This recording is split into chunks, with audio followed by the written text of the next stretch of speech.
People wake up in the morning, they begin to think about their problems. Those problems are circuits of memories in the brain. Each one of those memories are connected to people and things at certain times and places. And if the brain is a record of the past, the moment they start their day, they're already thinking in the past. Each one of those memories has an emotion. Emotions are the end product of past experiences. So the moment they recall those memories of their problems, they all of a sudden feel unhappy, they feel sad, they feel pain. Now, how you think and how you feel creates your state of being. So the person's entire state of being when they start their day is in the past. So what does that mean? The familiar past will sooner or later be predictable future. So if you believe that your thoughts have something to do with your destiny, and you can't think greater than how you feel, or feelings have become the means of thinking, by very definition of emotions, you're thinking in the past. And for the most part, you're going to keep creating the same life. So then people grab their cell phone, they check their WhatsApp, they check their text, they check their emails, they check Facebook, they take a picture of their feet, they post it on Facebook, they tweet something, they do Instagram, they check the news, and now they feel really connected to everything that's known in their life. And then they go through a series of routine behaviors. They get out of bed on the same side, they go to the toilet, they get a cup of coffee, they take a shower, they get dressed, they drive to work the same way, they do the same things, they see the same people, they push the same emotional buttons, and that becomes the routine, and it becomes like a program. So now they've lost their free will to a program, and there's no unseen hand doing it to them. So when it comes time to change, the redundancy of that cycle becomes a subconscious program. So now 95% of who we are by the time we're 35 years old is a memorized set of behaviors, emotional reactions, unconscious habits, hardwired attitudes, beliefs, and perceptions that function like a computer program. So then a person can say with their 5% of their conscious mind, I want to be healthy, I want to be happy, I want to be free. But the body's on a whole different program. So then how do you begin to make those changes? Well, you have to get beyond the analytical mind, because what separates the conscious mind from the subconscious mind is the analytical mind. And that's where meditation comes in, because you can teach people through practice how to change their brainwaves, slow them down. And when they do that properly, they do enter the operating system where they can begin to make some really important changes. So most people then wait for crisis or trauma or disease or diagnosis. They wait for loss, some tragedy to make up their mind to change. And my message is, why wait? And you can learn and change in a state of pain and suffering, or you can learn and change in a state of joy and inspiration. And I think right now, the cool thing is that people are waking up.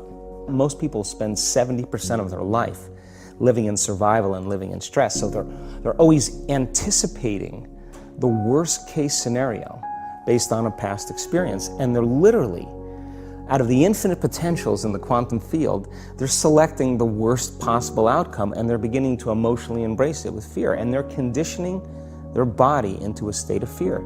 Do that enough times, body has a panic attack without you. You can't even predict it because it's programmed subconsciously. So people become addicted to the rush of those emotions, and they use the problems and conditions in their life to reaffirm their limitation, so at least they can feel something.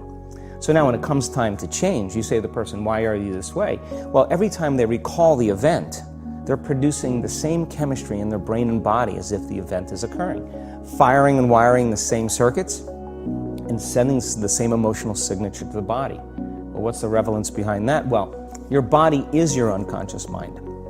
In a sense, if you're sitting down and you start thinking about some future worst-case scenario that you're conjuring up in your mind, and you begin to feel the emotion of that event, your body doesn't know the difference between the event that's taking place in your world, outer world, and what you're creating by emotion or thought alone. So most people then, they're constantly reaffirming their emotional states. So when it comes time to give up that emotion, they can say, I really want to do it, but really the body is stronger than the mind because it's been conditioned that way. So the servant now has become the master, and the person all of a sudden, once they step into that unknown, they'd rather feel guilt and suffering because at least they can predict it.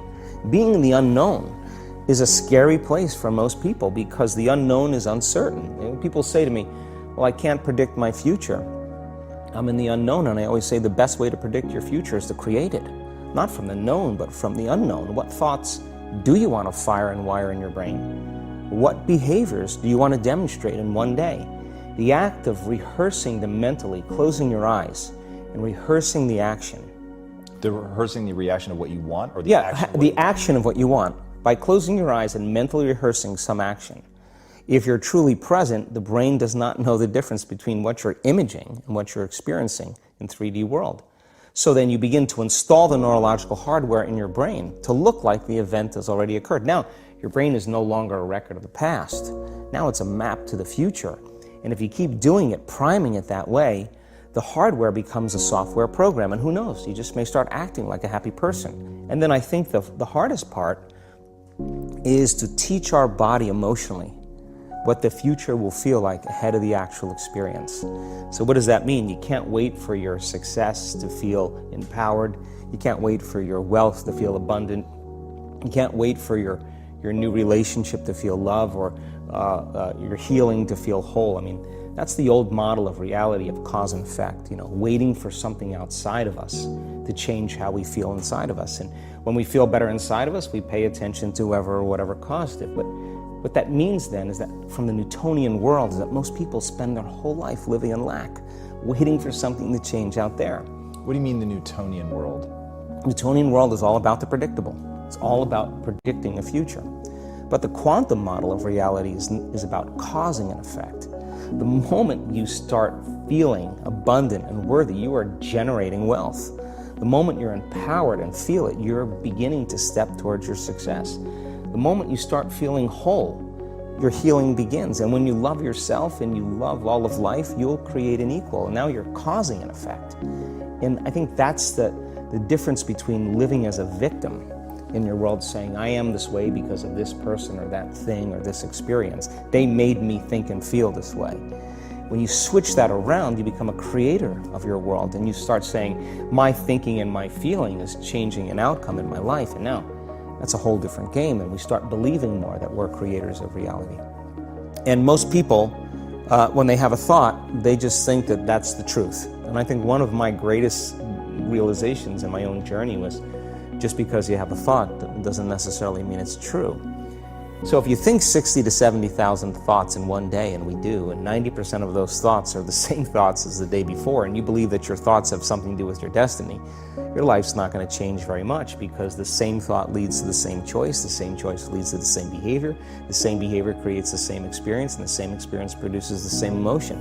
And so then the act of becoming conscious of this process to begin to become more aware of how you think, how you act, and how you feel.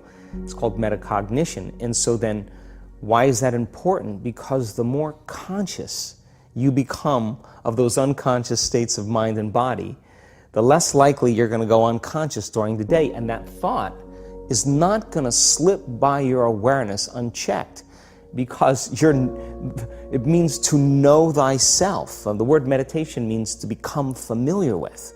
So as you become familiar with the thoughts, the behaviors, and the emotions of the old self, you're retiring that old self. As you fire and wire new thoughts and condition the body into a new emotional state, if you do that enough times, it'll begin to become familiar to you. So it's so important, just like a garden. If you're planting a garden, you got to get rid of the weeds. You got to take the plants from the past year and you got to pull them out. The rocks that sift to the top that are like our emotional blocks, they have to be removed. The soil has to be tenderized and broken down. We have to make room to plant a new garden. So primarily, we learn the most about ourselves and others when we're uncomfortable. Because the moment you move into that uncomfortable state, normally a program jumps in. When that program jumps in, it's because the person doesn't want to be in the present moment and engage it consciously. If you're not being defined by a vision of the future, then you're left with the old memories of the past, and you will be predictable in your life. And if you wake up in the morning and you're not being defined by a vision in the future, as you see the same people and you go to the same places and you do the exact same thing at the exact same time, it's no longer that your personality is creating your personal reality. Now your personal reality is affecting or creating your personality. Your environment is really controlling how you think and feel unconsciously, because every person, everything, every place, every experience has a neurological network in your brain. Every experience that you have with every person produces an emotion. So some people will use their boss to reaffirm their addiction to judgment. They'll use their enemy to reaffirm their addiction to hatred. They'll use their friends to reaffirm their addiction to suffering. So now they need the outer world to feel something. So to change then is to be greater than your environment, to be greater than the conditions in your world. And the environment is that seductive. So then why is meditation the tool? Well, let's sit down, let's close our eyes. Let's disconnect from your outer environment. So if you're seeing less things, there's less stimulation going to your brain. If you're playing soft music or you have earplugs in, less sensory information coming to your brain, so you're disconnecting from your environment. If you can sit your body down and tell it to stay like an animal, stay right here. I'm going to feed you when we're done. You can get up and check your emails, you can do all your texts, but right now, you're going to sit there and obey me. So then, when you do that properly, and you're not eating anything or smelling anything or tasting anything, you're not up experiencing and feeling anything, you would have to agree with me that you're being defined by a thought, right? So when the body wants to go back to its emotional past, and you become aware that your attention is on that emotion, and where you place your attention is where you place your energy, you're siphoning your energy out of the present moment into the past, and you become aware of that. And you settle your body back down in the present moment, because it's saying, well, it's 8 o'clock. You normally get upset because you're in traffic around this time.